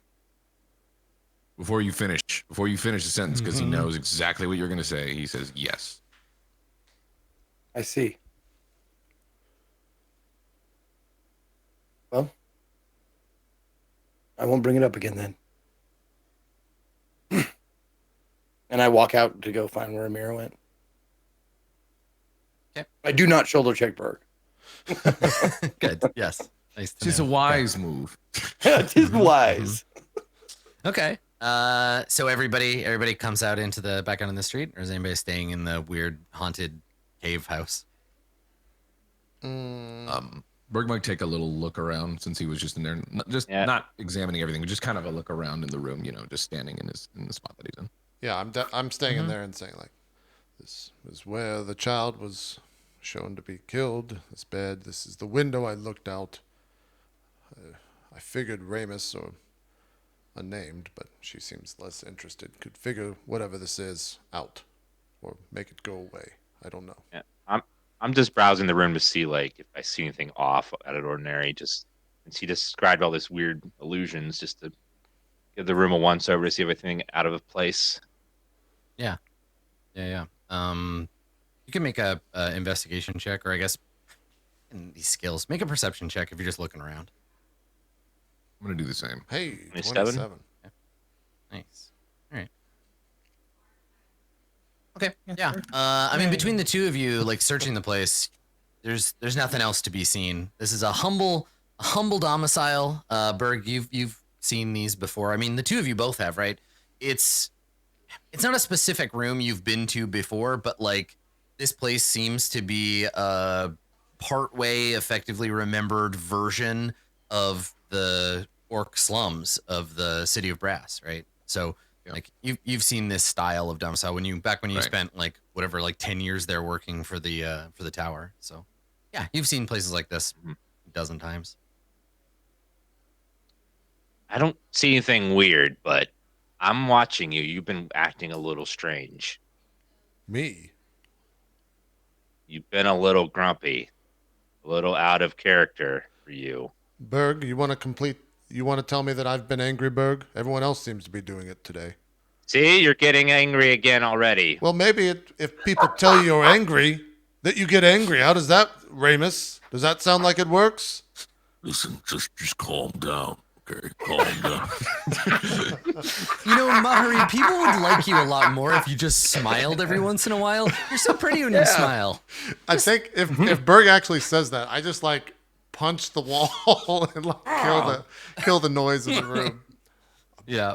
Yeah, and then I think Berg's just looking at you, kind of like without saying anything. He figures it says more to let you kind of get angry. yeah. I punch the wall. I don't say anything, and I'm going outside. I'm done with this fucking house. Right.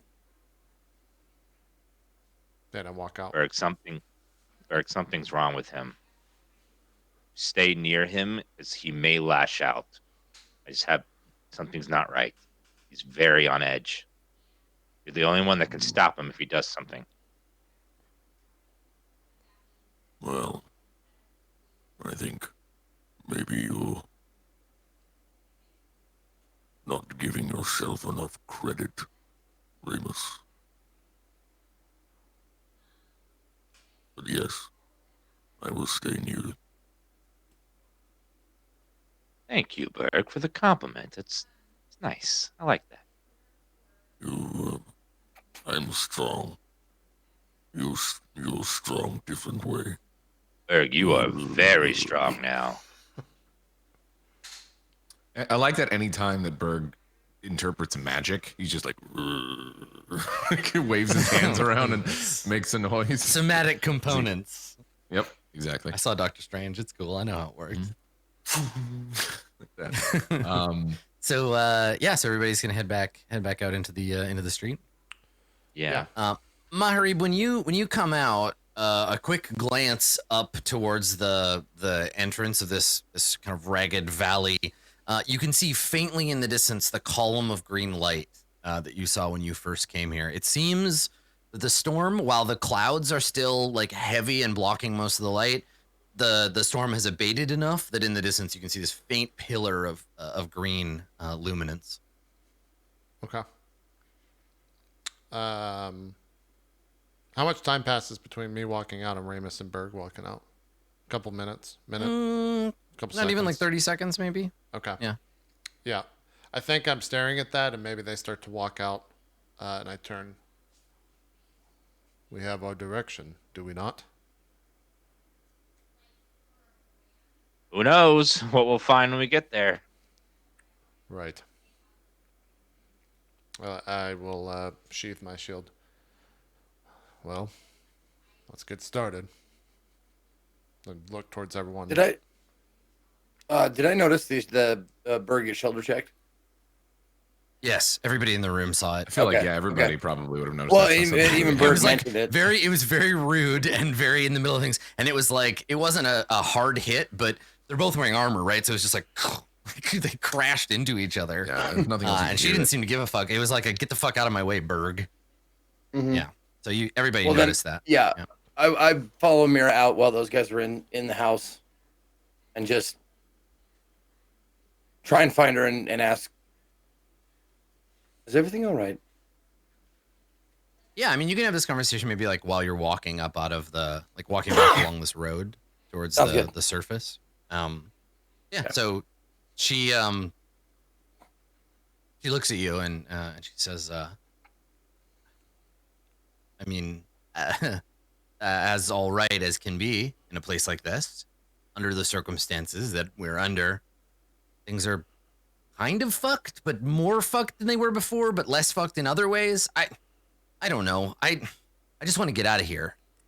And we don't even know where the exit is, or if there is an exit. Maybe we're going to be trapped in this nightmare forever. So yeah, I'm fine, to answer your question. I think this is the most words you've spoken to me in a row at a time. Do you feel yourself Well- being angrier than normal? I have a bit of a headache, but no, not angry. Berg and Maharib have that covered for us, I think. Not a lot of room to be angry with those two around. Too true. I'll I'll make you this fine. promise. I was just whatever happened down there just startled me. I'm all right. All right. Well, I'll make you this promise if you make me the same. If I start behaving strangely, please let me know. Because this place is I don't know, it works in ways that I've never seen before of any other place I've been. And I'll do the same She for chuckles. Yeah, she chuckles when you say that, and she says, I don't think we know each other well enough to know when we're being strange and when we're not being strange. I don't have the context I need for that help, but I'm keeping an eye on everybody. When she says that, she looks suspiciously back at Ramus and Berg, and then back to you, and then shrugs. you. Don't trust them. I don't know. I know that feeling all too well. My line of work, it behooves you to trust no one, not even those on your side.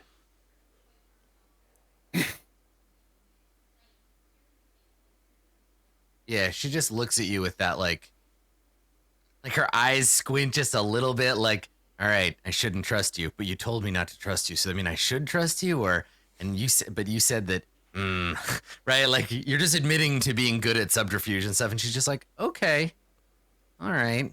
Well, I swore a pact. We're gonna get you out of here safe. But like, she's kind of glaring around at everybody, and then I think when you're like, yep, like don't trust anybody, she just nods and kind of like increases her pace enough to sort of show you like, I don't want to talk to you anymore. I want to get like away from you. I'll scout out ahead, pretty much.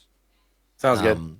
Yep. Yeah, and so the group of you, it takes about an hour to kind of climb back up out of the ghetto, out of the ravine, and as you emerge from it out onto the plain of the mass grave again, you can see you have clear vision as far as there's light. So everything is suffused with this sort of pale, this wan like moonlight through the clouds. You can see the gently rolling hills of ash. And you can see now much more clearly in the distance this column of light, and it seems almost to be like pulsing gently in the distance.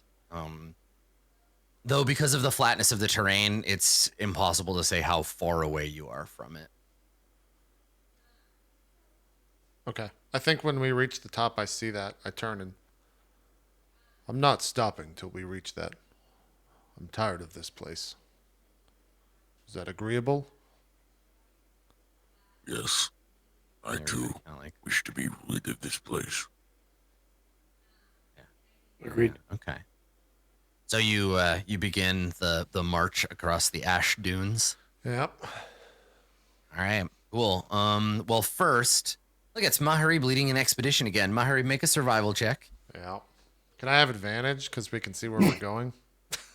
So this isn't about you getting lost. Okay. This is about finding. Basically, you're leading them through the dunes, so you're trying to minimize like the amount of time you have to climb up and then go down, and like you're trying to chart the least exhausting path from here to there. I might have something like. Can I want to do the polymorph again and into a bat. If you polymorph into a bird thing. or whatever, if you polymorph into a flying creature and do a circuit. That'll give Maharib advantage for sure. Okay. Yeah. And I can answer some questions. And while you're up there, make a perception check. So you make a perception check, and then Maharib make a survival check with advantage, and then we'll talk about what comes next. What animal would be equivalent? Because a perception check would be affected by what I am at the time. Oh, that's true. Give you advantage. Yeah, I figure, you know what, like there's a lot of birds that have advantage on there, because all that's going to happen is like you're going to become the thing, look around and come back, right? So we don't really need to worry about the specific stats for it, but yes, you could turn into something that has advantage on perception rolls. Okay. Definitely. Hawk Eagle. I was just wondering most for birds like of prey have that rule. for the bonus, not for the, because we get perception advantage anyway. Yeah, that's right. That's right. Oh, because you want something that's more perceptive than you are. Yep. Right. Okay. It's one more than mine, so whatever I roll, I'll just add one to it. +1. Okay, perfect. That makes sense. Yep. Yeah. Okay. Yeah, because everything here, the sharpness is turned way up, right? Jesus Christ. You both rolled so bad. 9. Oh, guys. Fuck, man. Okay. I rolled 13. All right. There's no way you can re-roll So- that, right, Zeke? Because I have none. No. Do you have inspiration? Nope. I don't. I mean, it wouldn't matter now. You had advantage anyway. So an 8 and a 13. Okay, that's so here's the thing, unnamed. You are able to see in very fine clarity the field of ash laid out before you in every direction, right? Like, it is unconscionable. It's the biggest deserted wasteland you've ever seen, which isn't saying like that much, but like it boggles the mind. From ground level, you're like, oh, this is a big desert. But up there, you're like, oh, this is a supernaturally unending desert, made out of ash from, the billions of cremations of the world. Like, it's a lot at this level, and I think that overwhelms your ability to detect any given thing. The only things that feel real are the people, your party, walking slowly through this desert of ash, and the column of light. Even the ghetto, like that underground kind of valley thing, is fading away. Like, it's becoming less real the further you get from it. Everything else, though, like you could wander out into this into this desert, and you could wander forever and never return. If this green light goes off, there's nowhere else to go. So you have this sort of daunting sense of limbo as you gaze out into it.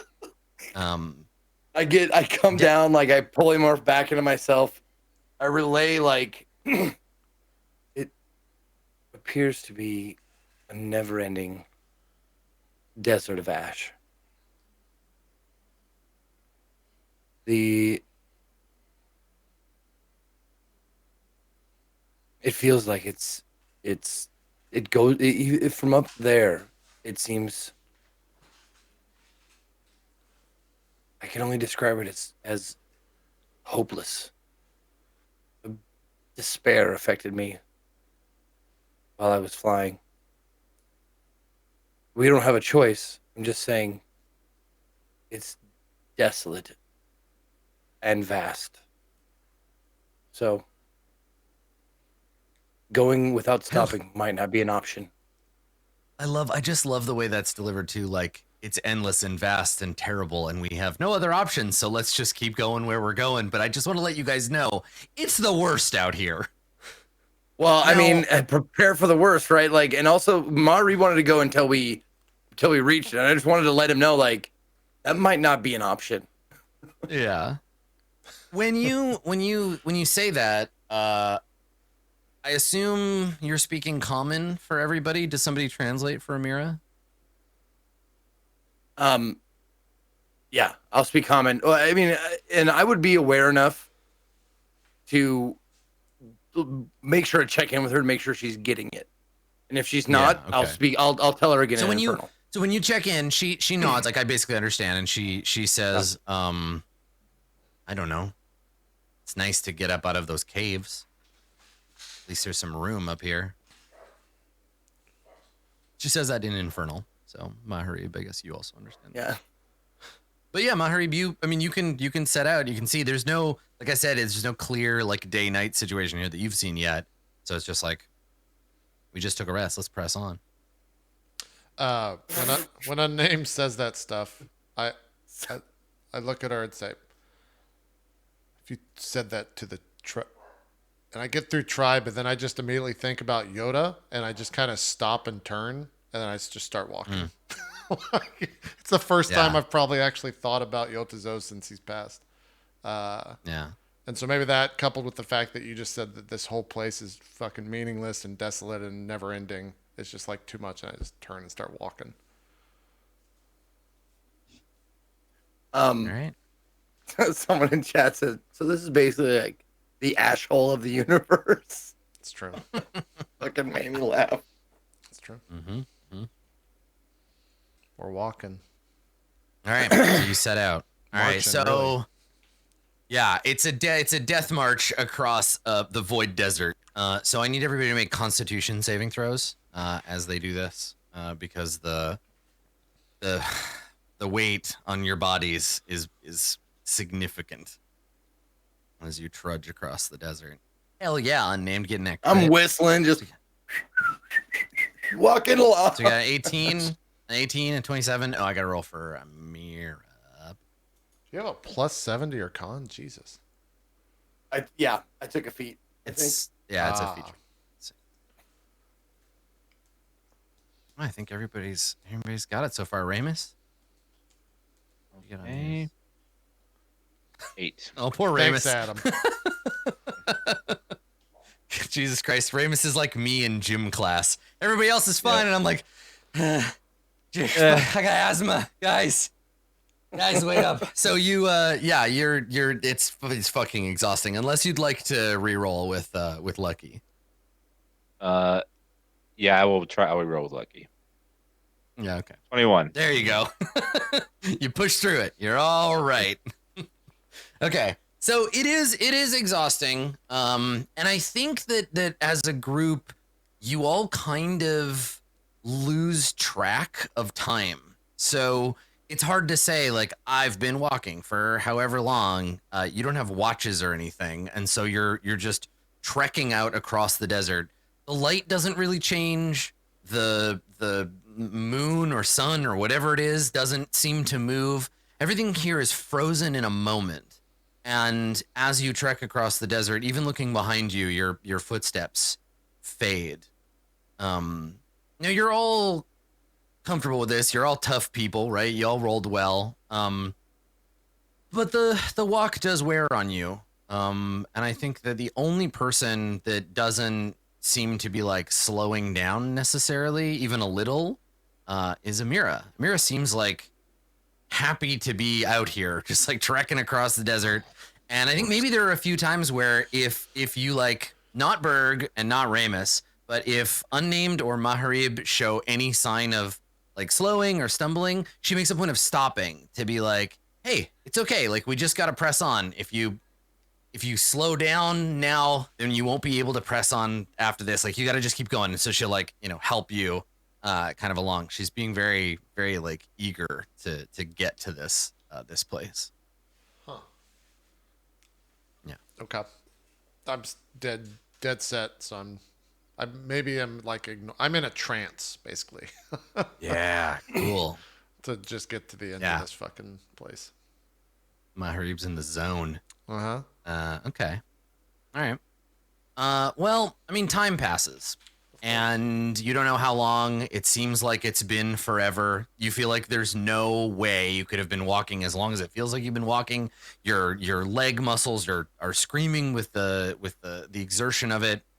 And when you finally feel, Maharib, like maybe this trance is gonna break and you're gonna crack and stumble and fall and not be able to go any further, you reach the edge of a dune, an ash dune, and you stare down into a gulch. It's like a crater full of ash, right? So it's maybe 2 miles across from where you are to the other side. There are hills of dune, like a mountain, kind of a mound around the outside of this crater of this ash. And down below, there seems to be like the ruins of a plaza or something. Like I said, it's very, very big. There are broken down structures all around the outside, right? Ruins around the outside of this this structure. And you can see as you look down, and I guess maybe Ramus and Berg, you should make intelligence saves. Ooh, my favorite goody. 20. Okay. Good, Wow. and a 1. All right. So Berg, your memory fails you, but Ramus, as I describe this, I'll maybe let Dan decide if Dan comes to the conclusion, and then at the end I'll tell you what it is. So it is a as you look down, everybody else sees ruins and stuff, but I'll tweak it a little bit for Ramus's recollection. So it is it's a plaza divided into 22 even sets in a vague circle, right? Whatever a 22-sided object is called. So there are 22 buildings all around the outside. Most of them are in ruins. You see one, and you recognize the sort of tarnished golden dome of a temple, maybe. You see all of these buildings around. One remains standing. The only one of these buildings that remains Temple, standing. the tower. Yeah, it's the tower. Yep. So you see this enormous, and it's enveloped in this green light, and the light is what is sending this beam up into the sky. And so, yeah, you see all these ruins, and you see the tower, and in the center, at this great distance, at the center of this thing, something is writhing. There is an object that, when you look at it directly, kind of hurts your brain. Something about the way your brain processes like stuff. But there's a shape. And it's moving. It's like a big shape. What are you gonna do? This is the temple district from the city of Brass. The ruins of it. Why does that matter? It shouldn't be here. It's something that you should know. It all seems to be connected to the city of Brass. First the ghetto, now the temple district. And whatever that, can you see that thing in the center there? I can't even look at it. Do I see what he's referencing? Yeah, there's like a cloud, or it's like a solid, but it's moving like a liquid. You'd guess just by looking at it, it's like the shimmering surface covers an area of about like 20 by 20, maybe in the center of this plaza, and it's shimmering or moving, or it might be like an illusion. It's hard to like if you the more you look at it directly, the more your eyes kind of ache. Are we at the beam of light, or is the beam of light somewhere else?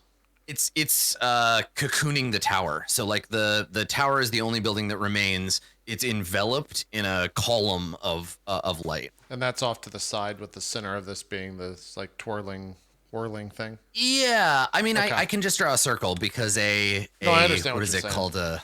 Yeah, so it's like it's one of the 22 facets of the space, and it's the only building still remaining. And then there's something pulsating weirdly in the center. Right. Okay. Yeah, I point to the tower. That's our destination, is it not? This tower you speak of, I assume the Arcana. That's the tower from which we launched our plan to destroy the city of Brass.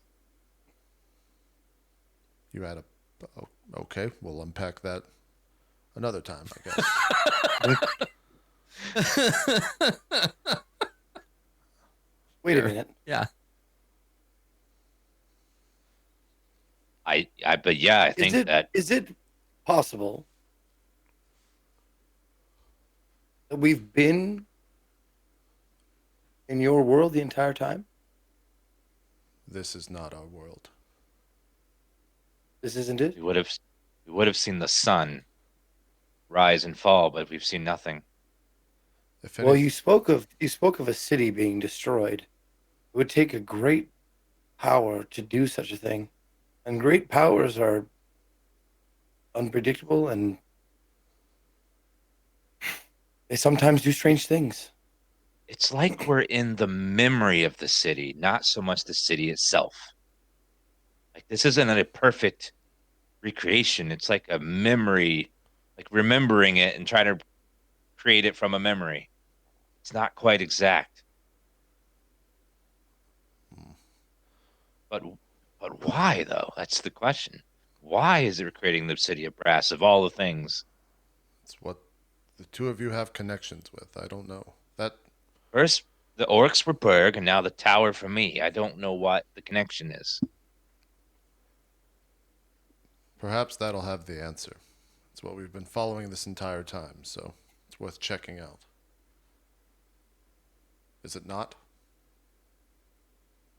Yes, I maybe we'll find answers there, maybe more questions. Well, But yes, we need to go. great. And you said we're like on a cliff side? Like, do we have to start climbing down? Yeah. I'll do a real quick shitty Adam Coble drawing of what you're looking at. So I'll use this little space off to the side over here of Court of Swords. So if you are looking at it from the side, there's like the desert, and then there's like a gulch basically, and then the light is shooting up into space from the tower, right? And then you guys are like up here. There's all this, Like, what crappy is space buildings. here? You know what I mean? Like, what is that? Yeah. You know? Okay. So yeah, you'd be going down the side of the. Is it just all sand, or is it rocky? I mean, it's ash, right? And so Right. it's all that. So it's like you're gonna be like surfing more down, or like sliding down it rather than like walking because it's quite steep. Yeah. Okay. I'm gonna put the shield against the ash and use that. I'm not surfing down, but I'm gonna use that to like slide down, Yeah. Okay. so it doesn't rub against me. Yeah, sure. So everybody, I think maybe that's where we go to break, is like the shot of everybody kind of coming up over the edge of the crater and descending down into the darkness. Yeah. That's the works for plan? me. That sounds Yep. good. Okay. That's a good And then place. see us so go we'll, surfing all the way down. Yeah, we're CS:GO. That's right. surfing. We'll Exactly. find That's right. we'll find out. Yeah, we'll find out what's at the bottom when we come back from our break. All right. We'll be right back with more Court of Swords right after this. We'll see you guys in about 5.